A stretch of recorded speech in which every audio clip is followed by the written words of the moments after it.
Dear Patriots, before the news starts, please subscribe to our patriotic channel by clicking the subscribe button. Give us a thumbs up to this video. Don't forget to leave your opinion below in the comments section. Share the news on Facebook and Twitter so your friends see it. Thank you. Russia must provide unambiguous answers about attack on ex-spy, White House says.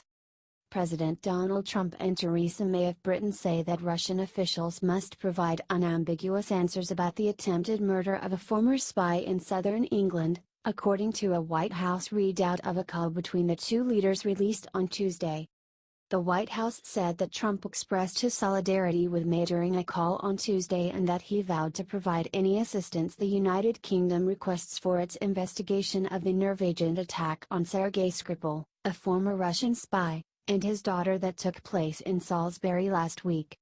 The two leaders, the White House added, agreed on the need for consequences for those who use these heinous weapons in flagrant violation of international norms, though they did not directly call for Russia to face immediate punishment.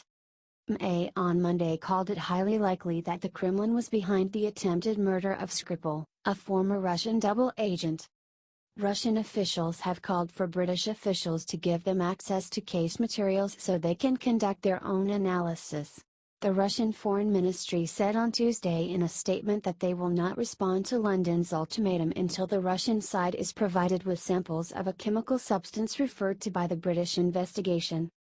Trump said earlier on Tuesday that he would take Britain's finding that Russia government officials were probably behind the nerve agent attack as fact. "It sounds to me like it would be Russia based on all the evidence they have," Trump told reporters outside the White House. "It sounds to me like they believe it was Russia, and I would certainly take that finding as fact." Late on Monday, Secretary of State Rex Tillerson called the attack on Skripal a really egregious act that appears to have clearly come from Russia, the sharpest remarks yet from a Trump administration official yet on the matter. Trump announced on Tuesday that CIA Director Mike Pompeo would replace Tillerson to head up the State Department. Skripal and his daughter remain in critical condition.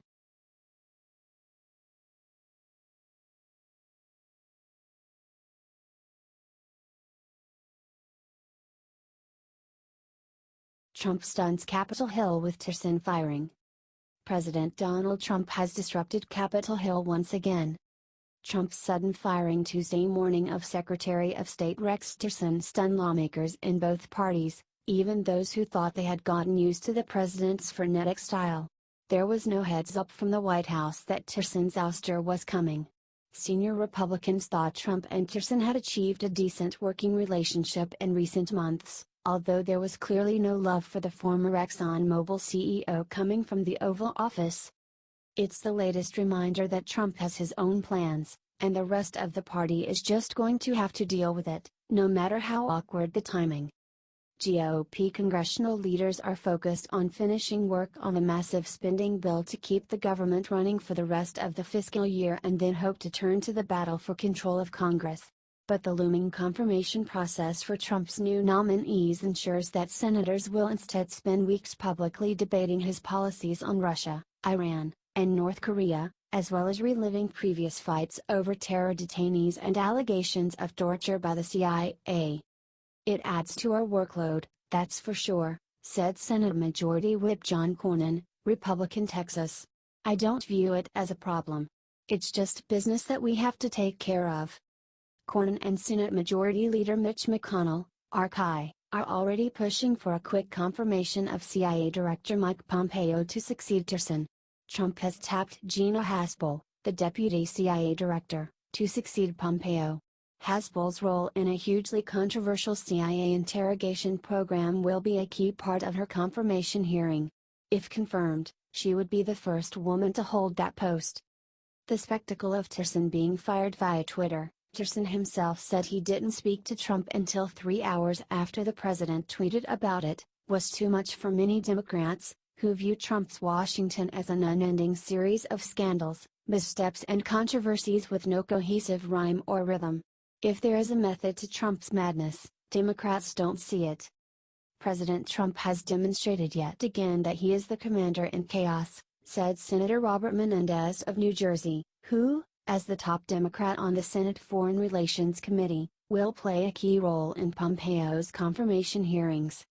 Menendez, recently acquitted on federal bribery charges and now running hard for re-election, was non-committal on whether he would oppose Pompeo's confirmation as the 70th Secretary of State. Menendez voted against Pompeo for CIA director last year. Overall, 31 Democrats and 1 Republican, Senator Rand Paul of Kentucky, opposed Pompeo's ascension to head of the CIA. The question is that being the CIA director is one skill set, while being Secretary of State is another, Menendez said. Liberal Democrats and progressive groups are already teeing off on Pompeo's selection, saying he has not done enough to highlight Russian interference in the 2016 election, among other shortcomings. Although Democrats will have a hard time derailing Pompeo's bid, given his lack of opposition from a GOP that knows him well from his years in the House, he's likely to face a far more partisan confirmation vote than Theresa did. If he's being hired simply to more efficiently destroy the State Department, I think it would be hard to get Democratic votes, Senator Chris Murphy, Democrat Connecticut, told reporters. Yet some red state Democrats, especially those up for re-election this November, signaled they are open to backing Pompeo's nomination. Senator Joe Manchin, D.W.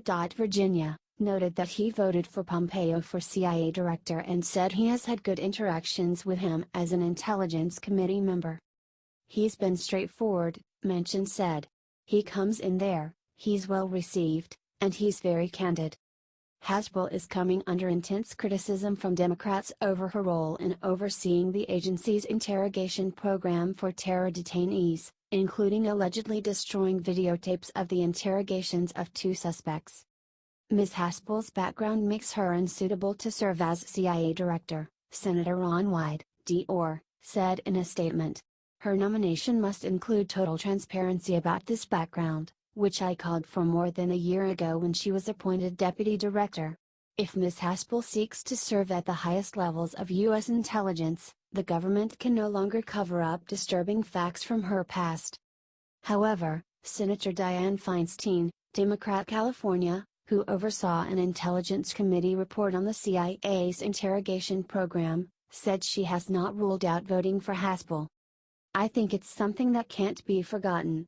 I'm certainly not going to forget it, and I won't let any CIA director forget it, Feinstein said. Right now, I'm waiting for the hearings.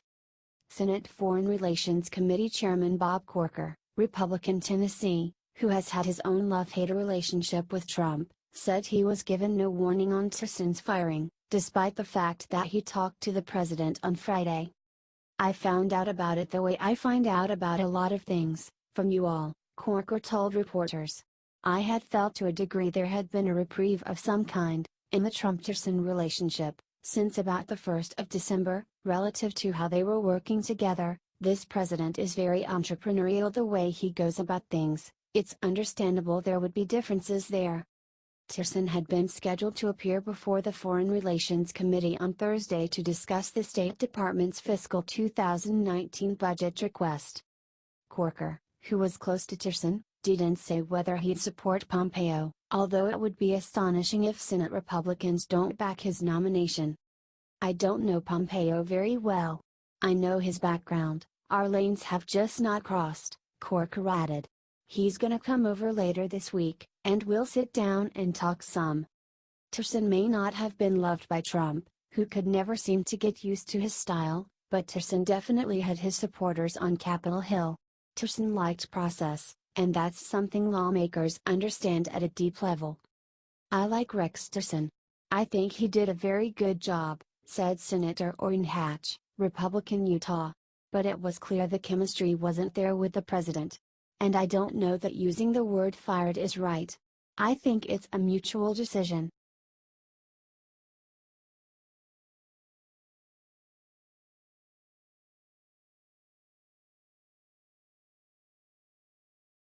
Mattis losing a close ally in Teresa but also a weak partner.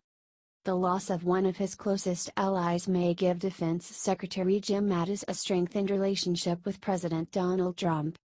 Departing Secretary of State Rex Tillerson has been a frequent, like-minded confidant to the retired Marine general, who consulted with him several times a day as the two navigated the tumultuous Trump administration. But current and former government officials say the relationship did Mattis little good, given the clear disdain that Trump and his inner circle have for Tillerson.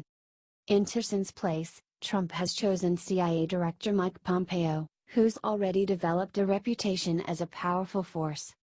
Director Pompeo gets in to see the president at least 3 times a week, sometimes more, said a senior administration official who spoke on the condition of anonymity to talk freely about the internal dynamics. It's a much deeper and more productive relationship. This opens opportunities for a more collaborative approach. Some officials say Mattis, who has gone out of his way to include the State Department in Pentagon decisions, clearly invested more than he got in return from Tillerson, who will probably be remembered as one of the most marginalized secretaries of state in the modern era. Mattis is losing a policy ally, said Michelle Flournoy, an Undersecretary of Defense during the Obama administration. But it's not clear that Tillerson carried a lot of weight in terms of pushing those policy ideas forward. Meanwhile, Mattis and Pompeo are not considered very close, but the two have collaborated on major policy decisions, including the recent review of the military and diplomatic strategy in Afghanistan. Unlike Tillerson, who came to view the National Security Council and that whole structure with contempt and was not a team player and preferred to work directly with Mattis, Pompeo has a different view of the interagency process, said the senior administration official. Mattis may even benefit from Pompeo's better standing with Trump relative to Tillerson. James Jeffrey, who worked closely with Mattis as the Obama administration's ambassador to Iraq, noted that as a member of the National Security Council's Principals Committee, Pompeo has been not only a provider of intelligence but a major player in policy development and policy execution. Pompeo has been doing that for 14 months and we've seen no real frictions between them, Jeffrey said of the CIA director and Mattis. Most importantly, to be a success, you need to have the president's support, and by all accounts he has that. Flournoy, who recently co-founded West Exec Advisors, agreed. My understanding is that Mattis and Pompeo have a very good relationship, she said. I haven't heard any stories about them not working well together. There may be areas of policy disagreement between the two men, though, she said. Those could include the Iran nuclear agreement, which Mattis has supported as Defense Secretary despite his tough views on Iran's role in the Middle East and which Pompeo vocally opposed as a congressman. And they could find friction on North Korea. Pompeo, if confirmed by the Senate, would take over the State Department at a sensitive moment in a strategy of pressure and potential negotiations, on which Mattis and Tillerson have collaborated closely. And it would happen just as Trump has stepped in with his offer to negotiate directly with Kim Jong-un. Preparations for those talks will probably dominate the opening weeks of Pompeo's State Department tenure. Jeffrey Lewis, director of the East Asian Non-Proliferation Program at the Middlebury Institute, said he fears that a much more hawkish Pompeo will reinforce Trump's worst instincts on the North Korea crisis. Mattis and Pompeo could also clash on the Iran deal. Watch the Iran deal as the barometer for all this, predicted Elon Goldenberg, a former State Department and Pentagon official who directs the Center for a New American Securities Middle East Security Program.